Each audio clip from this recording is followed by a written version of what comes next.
Hello बच्चों, आप देख रहे हैं आपका अपना YouTube channel JMS coaching institute. आज हम करेंगे कक्षा 10वीं मैथ्स का NCERT सॉल्यूशन, जिसमें हम एक्सरसाइज 3.2 को सॉल्व करेंगे। इसके पहले हम 3.1 और उसके एग्जाम्पल और 3.2 के एग्जाम्पल सॉल्व कर चुके हैं। अगर वीडियो अच्छी लगती है तो आप लाइक शेयर सब्सक्राइब जरूर कर सकते हैं। इस चैनल पर आपको 10th का मैथ्स पूरा आपका कंप्लीट सॉल्यूशन मिलेगा, जिसमें आपको क्वेश्चन, एग्जाम्पल प्लस आपके जो भी ऑब्जेक्टिव है सारे सॉल्व करवाए जाएंगे। तो आप इसको वॉच करके अपना मैथ्स कंप्लीट कर सकते हैं। देखें, हमारा आज का पहला क्वेश्चन है निम्नलिखित रैखिक समीकरण 3.2 एक्सरसाइज है। उसका पहला क्वेश्चन निम्न रैखिक समीकरण युग्मों को प्रतिस्थापन विधि से हल करना है। ठीक है, एग्जाम्पल में एक बताया था प्रतिस्थापन विधि, हम डबल से और पढ़ेंगे। अब इसमें पहला क्वेश्चन है, इसमें 5 ऐसे क्वेश्चन है। तो पहला क्वेश्चन है इसका x + y = 14 और x - y = 4। इसको कौन सी मेथड से सोल्व करना है? प्रतिस्थापन विधि से सोल्व करना है। ठीक है, तो देखो किस तरह सोल्व करते हैं। प्रतिस्थापन विधि में क्या होता है, समीकरण एक या दो में से किसी से एक से मान निकालते हैं। ठीक है, अगर एक से मान निकालेंगे तो दो में रखना है और दो से निकाला तो एक में रखना है। ठीक है, ये नियम होता है। तो हम कोई सा भी एक समीकरण चुन सकते हैं। हम समीकरण एक चुने या समीकरण दो चुने, तो हमने कौन सा समीकरण लिया? समीकरण दो। चलो ठीक है, कौन सा ले लिया? समीकरण दो से। समीकरण दो ले लिया, कोई सा भी आप ले सकते हैं। समीकरण दो है आपका x - y = कितना? 4। ठीक है, यहाँ अपने को क्या करना है? x, अब देखो पहले तो हमारे पास दो ऑप्शन थे, समीकरण एक या दो में से एक चुनना, तो हमने समीकरण दो ले लिया। अब वापस हमारे पास ऑप्शन है कि यहाँ से x का मान निकालेंगे, y का। x का मान निकालेंगे, y का भी निकाल सकते हैं, x का भी निकाल सकते हैं। तो यहाँ से हम देखो x प्लस में है और इसके साथ कोई सा अंक नहीं है, तो हम x का मान निकालेंगे। किस तरह से? 4 अपनी जगह पर है और बाय का पक्षांतर कर देंगे। ये बाय किसका है? माइनस का। पक्षांतर करने पर किसका हो जाएगा? आपका प्लस का।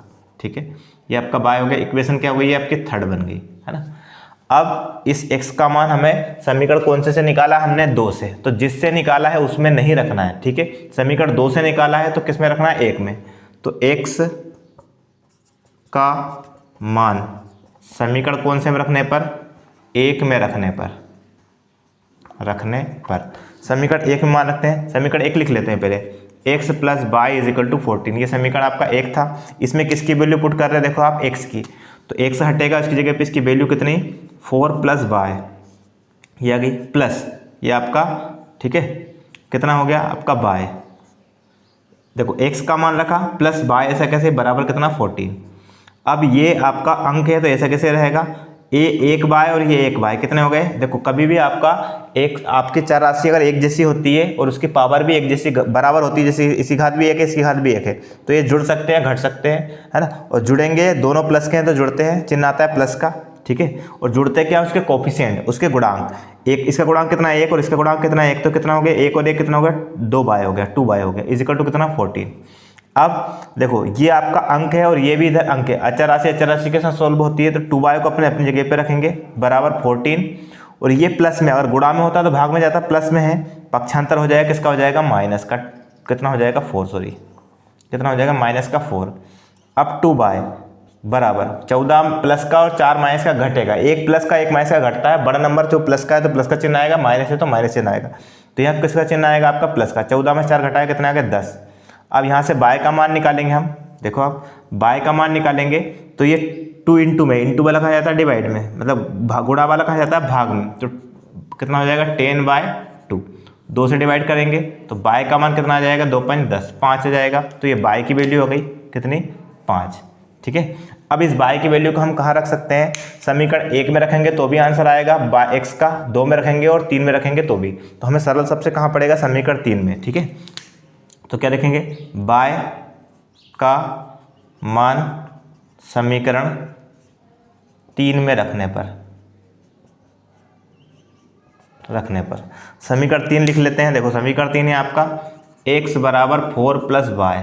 ठीक है, तो x = 4 प्लस y की वैल्यू कितनी है? 5, है ना। तो कितना हो जाएगा आपका? x बराबर क्या जाएगा? अगली स्टेप इधर लिख देते हैं। x बराबर आपका जाएगा 5 और 4 9। ठीक है, तो ये आपका x का मान आ गया कितना? 9। इस तरह से हमारा x और y दोनों का मान आ गया। अगर आपको चेक करना था, हम कहाँ रख के चेक करेंगे? देखो यहाँ चेक करवा देते हैं। x और y का मान यहाँ रखने पर 14 आना चाहिए, यहाँ रखने पर 4 आना चाहिए। तो देखो चेक करते हैं, है ना। ठीक है, सॉरी, चेक करने का तरीका देखो। x का मान कितना आपका आया? 9। तो 9 प्लस वाई का मान कितना 5, सॉरी कितना है, एक्स का मान कितना है आपका 9 और वाई का मान कितना है 5, और 9 5 कितना होता है आपका 14 होता है, ये 14 है ना। एक्स और वाई का मान रखने पर 14 आना चाहिए, यहाँ एक्स और वाई का मान रखने पर 4 आना चाहिए। तो देखो एक्स का मान कितना 9 और माइनस वाई का मान कितना 5 और घटाएंगे कितना आ जाएगा 4। तो देखो दोनों सेटिस्फाई हो रहे हैं, यहाँ रखने पर 14 आ रहा है, यहाँ रखने पर 4 आ रहा है। इस तरह से हम चेक कर सकते हैं किसी भी वैल्यू को, किसी भी समीकरण को हम चेक कर सकते हैं कि हमारा आंसर सही आया है कि नहीं आया। ठीक है, अगला देखते हैं अपन क्वेश्चन। देखिए नेक्स्ट क्वेश्चन है आपका s minus T is equal to 3 और s by 3 plus T by 2 is equal to 6। ठीक है, दो इक्वेशन है, इसको प्रतिस्थापन विधि से सॉल्व करना है। हम चाहे तो डायरेक्ट अभी इसी से भी सॉल्व कर सकते हैं, और आप चाहे तो इस इक्वेशन को थोड़ा सरल बना सकते हैं। कैसे बना सकते हैं हम सरल, ठीक है, कि आपका ये 3 और 2 आपका क्या है इसके हर में है, और 3 और 2 का एलसीएम कितना आता है 6, 3 और 2 का एलसीएम कितना आता है 6। क्यों आता है ना, क्योंकि 6 में 3 का भी भाग जाता है और 2 का भी भाग जाता है, तो इन दोनों का एलसीएम कितना आएगा 6। तो आप चाहो तो इनका एलसीएम लेके सॉल्व कर लो, या इसमें 6 से गुणा कर दो, तब भी आपका ये सॉल्व हो जाएगा और बहुत आसानी से हो जाएगा। ठीक है ना। तो हम क्या करें, इस समीकरण में ये बटे हटाने के लिए हम क्या कर सकते हैं यहाँ, ठीक है, समीकरण कौन से में 2 में, समीकरण 2 में किससे गुणा कर दे हम 6 से गुणा, 6 से गुणा करने पर 6 से गुणा कर रहे हैं। देखो S by 3 into 6 plus T by 2 into 6 is equal to 6 into 6। हर जगह हमने 6 से मल्टीप्लाई कर दिया। देखो यहाँ 3 से 6 कैंसिल होगा, 3 से 6 कैंसिल होगा, ये आपका 3 था, सॉरी, ठीक है, 3 से 6 कैंसिल होगा ये इस तरह से। तो 3 दूना 6 कितनी बार जाएगा 2 बार, तो यहाँ आपका आ गया 2s, क्या बचेगा आपका 2 बचेगा, तो 2s आ गया। प्लस 2 से 6 कैंसिल होगा कितने बार 3 बार, है ना। तो 3 इंटू टी कितना हो जाएगा आपका 3t हो जाएगा, कितना हो जाएगा 3t, और इज इक्वल टू कितना होगा 66, 66 इस तरह से, सॉरी 36 हो जाएगा, 6 इंटू 6 कितना हो जाएगा 36 हो जाएगा। इक्वेशन क्या होगी आपकी 3। अब क्या किया हमने, इस इक्वेशन सेकंड को हमने 3 बना ली, इस इक्वेशन का काम खत्म हो गया। ठीक है, अब हम समीकरण 1 और 3 की बात करते हैं।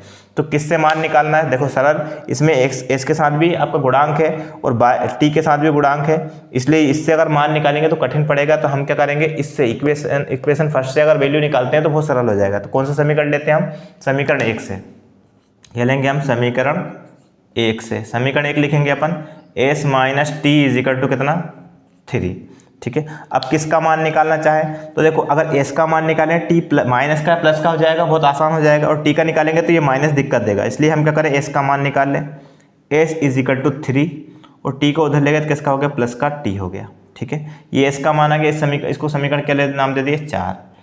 अब इसका मान हमने निकाला किससे 1 से, तो 1 में नहीं रखना है, जिससे निकाला उसमें नहीं रखना है, हम 2 में भी रख सकते हैं, चाहे तो हम 3 में, तो 3 में ही रखेंगे हम ना। किसका मान, s का मान, s का मान समीकरण कौन से में रखने पर 3 में रखने पर। ठीक है, समीकरण 3 में मान रखते हैं। देखो समीकरण 3 लिख लेते हैं ताकि और क्लियर हो जाए, है ना। क्या था 2s plus 3t is equal to 36। इसमें किसकी वैल्यू पुट कर रहे हैं अपन, s की। तो यहाँ 2 ब्रैकेट में s की वैल्यू कितनी थी 3 प्लस t, कितनी आपकी 3 प्लस t प्लस 3t ऐसा कैसे ही रहेगा, और इज इक्वल टू कितना हो जाएगा 36, है ना। अब गुणा कर देते हैं, 2 का 3 में गुणा किया कितना आ गया 6, 2 का प्लस t में गुणा किया तो देखो 2 प्लस t तो 2t हो जाएगा प्लस का, प्लस ये 3t ऐसा कैसे ही इज इक्वल टू कितना 36। अब हम क्या करेंगे, t वाला जो है फंक्शन उसको प्लस या करेंगे या माइनस करेंगे, जो भी होगा। तो देखो आचार राशि ऐसे कैसे रहेगी, प्लस ये 2t और ये 3t दोनों के गुणांक जुड़ेंगे, है ना। तो कितना हो जाएगा 3 और 2 5t, दोनों प्लस के है तो चिन्ह प्लस का ही आएगा, इज इक्वल टू 36। अब ये प्लस का 6 से पक्षांतर होगा, क्योंकि हमें इसका मान निकालना है, प्लस या माइनस में होता है तो पक्षांतर होता है। तो 5t इज इक्वल टू 36, और ये प्लस का 6 उधर रहेगा, किसका हो गया माइनस का। तो 5t इज इक्वल टू 36 में 6 घटाया कितना आ गया आपका 30। t का मान निकालेंगे तो 30 और गुणा वाला 5 कहाँ जाएगा भाग में, है ना, भाग देते हैं। तो t इज इक्वल टू 5 6 का 30, 6 बार जाएगा, तो t की वैल्यू कितनी आ गई 6 आ गई। t की वैल्यू क्या आ गई 6। अब इस t की वैल्यू को आप यहाँ रख सकते हैं, यहाँ रख सकते हैं, यहाँ और यहाँ, समीकरण चारों समीकरणों में किसी में भी रखोगे तो आपका किसका मान आ जाएगा, t का मान रखने पर s का जाएगा। हम कौन से में रखेंगे, समीकरण 4 में, सबसे सरल हमारा समीकरण 4 में रहेगा, है ना।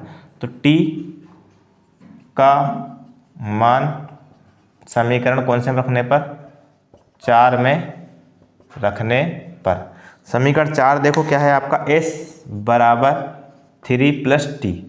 तो s बराबर 3 और प्लस टी की वैल्यू कितनी है 6। तो s इजिकल टू कितना हो गया आपका 6 और 3 कितना हो गया आपका 9, है ना। कितना हो जाएगा आपका 9 हो जाएगा। s की वैल्यू कितनी हो गई 9 हो गई। इस तरह से हमने किस किस की वैल्यू निकाल ली, t की वैल्यू भी निकाल ली और s की वैल्यू निकाली। तो ये आपका आंसर हो गया, है ना। आप चेक कर सकते हैं, देखो यहाँ चेक भी करवा देते हैं। s की वैल्यू 9 है और t की वैल्यू कितनी है 6। तो 9 में से 6 घटाएंगे तो कितना आ जाएगा आपका 3, ठीक है। और यहाँ अगर अपन चेक करना चाहें तो यहाँ भी चेक करवा देते हैं। देखो s की वैल्यू कितनी है आपकी 9, तो 9/3 प्लस t की वैल्यू कितनी है 6, तो 6/2। 3 का भाग 6 में 3 9 में दिया तो कितना आएगा 3 और प्लस 2 का भाग 6 में दिया कितना आएगा आपका 3 और 3 कितना होता है 6। तो देखो ये आपका कितना आ रहा है, यहाँ भी 6 हो रहा है। इनको सोल्व s और t का मान रख के सोल्व करने पर 6 आ रहा है ना। तो हमारा s और t का आंसर क्या है या मान क्या है, सही है, ठीक है। इस तरह से हम s और t का मान निकालेंगे, है ना। अब अगला क्वेश्चन देखते हैं, थर्ड क्वेश्चन, वो देखें आप। देखिए क्वेश्चन नंबर आपका थर्ड क्वेश्चन है 3x minus Y is equal to 3 और 9x minus 3y is equal to 9, ठीक है। दो इक्वेशन है ना। तो देखो इसको सोल्व किस तरह से करेंगे अपन, प्रतिस्थापन विधि से। समीकरण ये क्या दो लेते हैं, तो देखो कैसे लेना है और क्यों लेना है। इसके साथ आपका अंक है, इसके साथ अंक नहीं है, गुणांक नहीं, इसके साथ गुणांक है, इसके साथ भी गुणांक है ना। इसके साथ गुणांक क्या होगा 1 होगा। तो इससे अगर लेंगे तो बहुत आसान रहेगा। तो समीकरण कौन सा लिया हमने 2, समीकरण सॉरी कौन सा लिया 1 से। समीकरण 1 लिया कितना 3x minus Y is equal to कितना 3। अब देखो हम x का मान भी निकाल सकते हैं और y का भी निकाल सकते हैं। तो हमें किसका निकालना है, जैसे हमारा सवाल सरल हो जाए।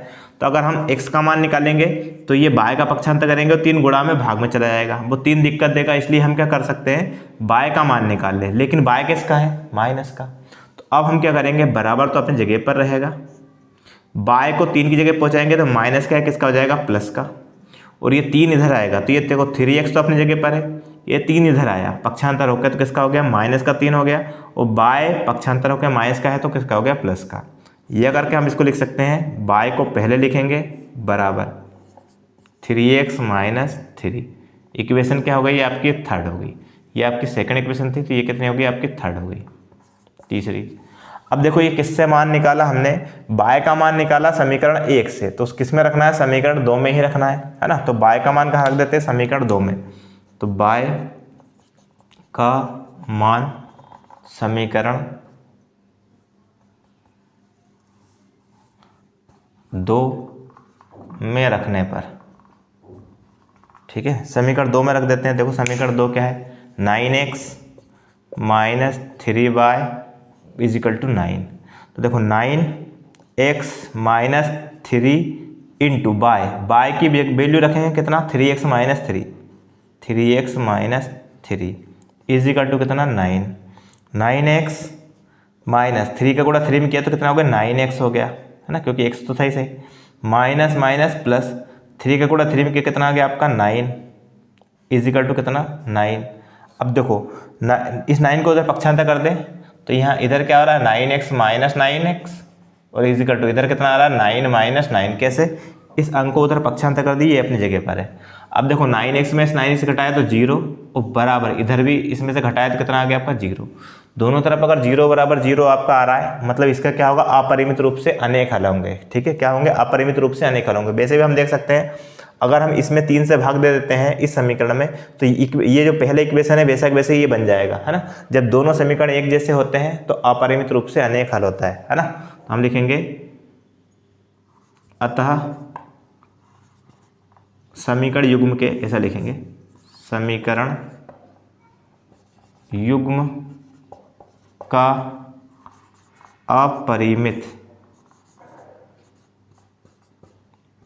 रूप से अनेक हल, अपरिमित रूप से अनेक हल होंगे।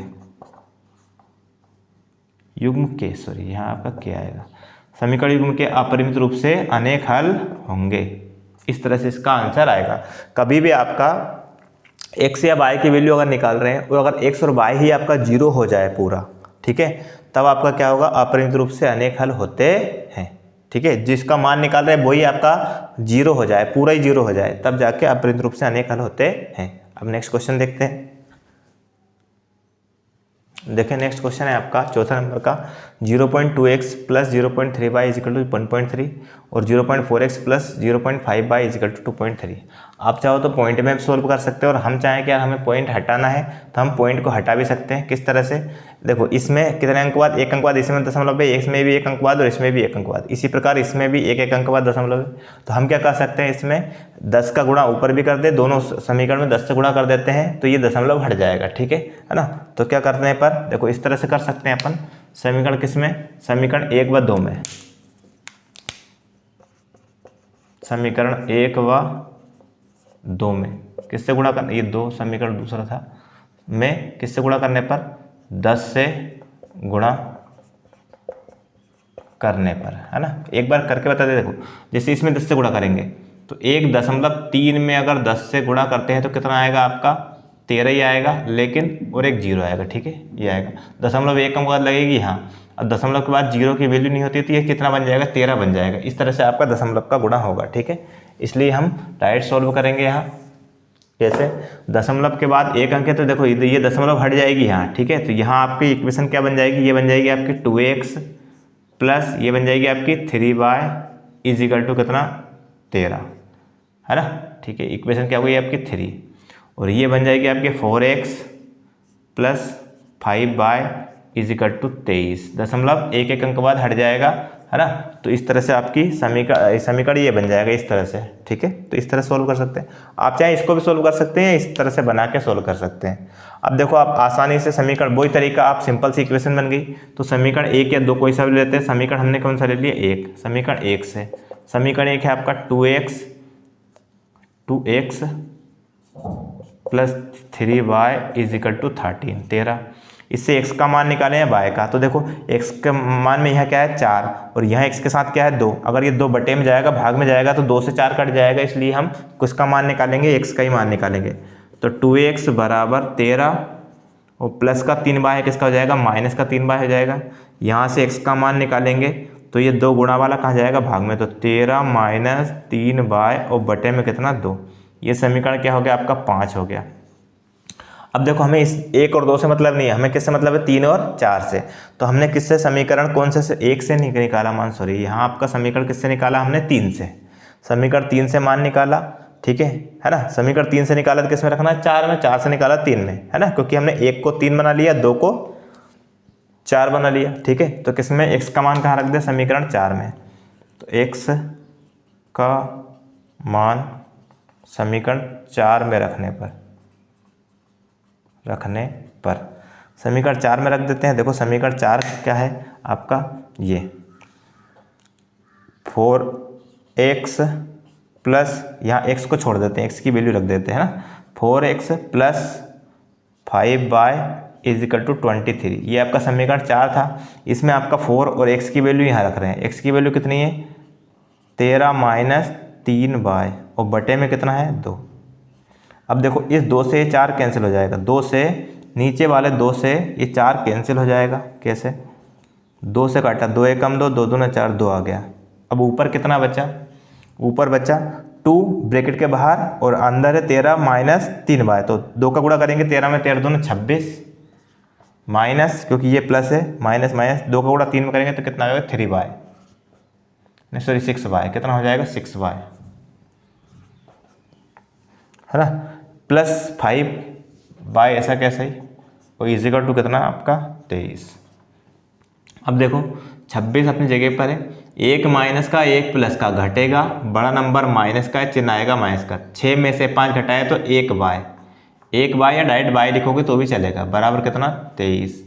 अब इसका मान निकालेंगे तो 26 का पक्षांतर कर देंगे, माइनस का 1y मतलब y लिख सकते हैं ना। ठीक है, तो माइनस का y इजिकल टू 23 और प्लस का 26 से पक्षांतर हो किसका हो जाएगा, माइनस का 26 हो जाएगा। तो minus y is equal to 26 plus 23 plus का और 26 माइनस का, एक प्लस का एक माइनस का घटता है, बड़ा नंबर माइनस का है तो चिन्ह आएगा माइनस का। 26 में से 23 घटाए तो कितने बचे 3, दोनों जगह माइनस है तो माइनस से माइनस कैंसिल हो गया, तो y का मान कितना आ गया आपका 3 आ गया, ये y का मान आ गया। इस बाय के मान को हम कहाँ रख सकते हैं, यहाँ रख सकते हैं, यहाँ कहीं भी रख सकते हैं। तो हम समीकरण कौन से में रख रहे हैं, 5 में, है ना। बाय का मान समीकरण 5 में रखने पर समीकरण 5 लिख लेते हैं। x = 13 - 3y और बटे में कितना 2। अब देखो बाय की वैल्यू पुट कर रहे हैं अपन, तो x ऐसा कैसे रहेगा, = 13 - 3 इंटू बाय की वैल्यू कितनी है 3 हमारे पास, तो 3 और बटे में कितना 2। x = पहले गुणा होता है तो ये 13 ऐसा कैसे रहेगा, माइनस का और ये प्लस का, तो प्लस माइनस, -3 का गुणा 3 में होगा तो 9 और बटे में कितना 2। ठीक है, x = 13 प्लस का और 9 माइनस से घटेगा, बड़ा नंबर प्लस का है। 13 में से 9 घटाए कितने आ गए 4 और बटे में कितना 2। 2 से काट दिया 4 को तो x बराबर कितना आ गया आपका 2। x की वैल्यू कितनी आ गई 2। तो इस तरह से हमारा x और y का मान आ गया। x का मान कितना आया 2 आया और y का मान कितना आया था 3 आया था। यही हमसे पूछा था x और y का मान। आप चाहते तो ये समीकरण जो दशमलव है उसी के साथ भी सॉल्व कर सकते हैं, तब भी आंसर ये आएगा। हमने क्या किया, दशमलव हटाने के लिए सब में एक एक अंक वाला दशमलव थी, तो हमने पूरे दोनों समीकरण में समीकरण 1/2 में 10 से गुणा कर दिया, तो ये आ गया आपका। फिर इसमें समीकरण कौन सा लिया, 3 लिया, उससे x का मान निकाला और उसको समीकरण 4 में रख दिया, तो यहाँ से कैंसिल होगा, बाय का मान आ गया। बाय का मान हम कहीं भी रख सकते हैं, तो x का मान आ गया। ठीक है, इस तरह से हम सॉल्व करेंगे। तो आज की क्लास यहीं पर समाप्त होती है। अगली क्लास में हम इसके जो क्वेश्चन बचे हैं, फर्स्ट क्वेश्चन के 2 क्वेश्चन और बचे हैं, और फिर आपका सेकंड थर्ड क्वेश्चन जो भी बचा हुआ है ना आगे, वो सॉल्व करेंगे। अगर वीडियो अच्छी लगे तो लाइक से सब्सक्राइब जरूर करें, अपने दोस्तों को जरूर शेयर करें, ताकि उन लोगों का भी फायदा हो सके, है ना। धन्यवाद।